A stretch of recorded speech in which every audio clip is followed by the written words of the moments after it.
Thank you, Paul, for the question. So with the CLG, I think the first place we got started is process reform. I had been a person who has gotten public notice before, and I'm going to tell you, I got public notice a couple days before a meeting. I don't think that's much public notice. There is something to be said about putting sunshine on these things, and so when we talk about public notice, it should be real public notice. You know, whether that is informing district councils, whether that is working with neighborhood leaders, faith communities.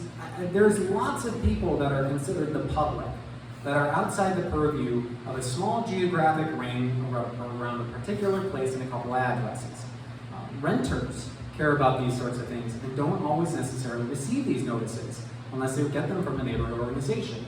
So it really is making sure we're talking about the whole public. And when I talk about public hearings, I mean public hearings in a place like this. I think public hearings that are held at City Hall are exceptionally inaccessible. I have tried to go. It's a pain to get there by public transit. It's a pain to park. It's not publicly accessible, even though it is a public space. So making sure that we are bringing these meetings out into the open, inviting neighbors in, that is how we get process reform, because a lot of what we need to do is already set up. It just needs to be participatory. We need to bring people in. The next piece is talking about crisis prevention. As we see the impacts of climate change, whether it is the amount of smoke and poison in the air, or horrible hailstorms that can destroy roofs of old buildings, many historic properties are vulnerable to the changes that are coming. And that's before we get to invasive pests that can damage the structures of these buildings. So we really need to talk about crisis prevention. One of the challenges when I started with the Hamlin Midway Coalition was we were in the basement of the Hamlin Midway Library, and the basement would flood all the time. That is a structural weakness that should have been addressed a long time ago. That is a crisis. So how we address those things in the city is crucial. The last piece is accountability. Again, this is similar to the last question, but transparency is really important. And we've seen the cost of transparency and what's going on in Summit Avenue and the city disclosures.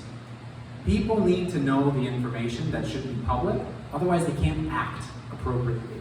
So making sure that our disclosures, our public systems and meetings and protocols are all available, accessible, and available in multiple languages is really important so all of our neighbors can engage in historic preservation.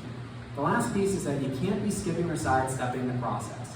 I mentioned this before, but if you're a city department and you're not following the processes that we as a city have set aside for you to follow to make sure you're meeting our dreams, our visions, our goals, there's got to be consequences for that. And unfortunately, in City Council, we aren't in charge of the particular department heads, but we do have a say on the budget.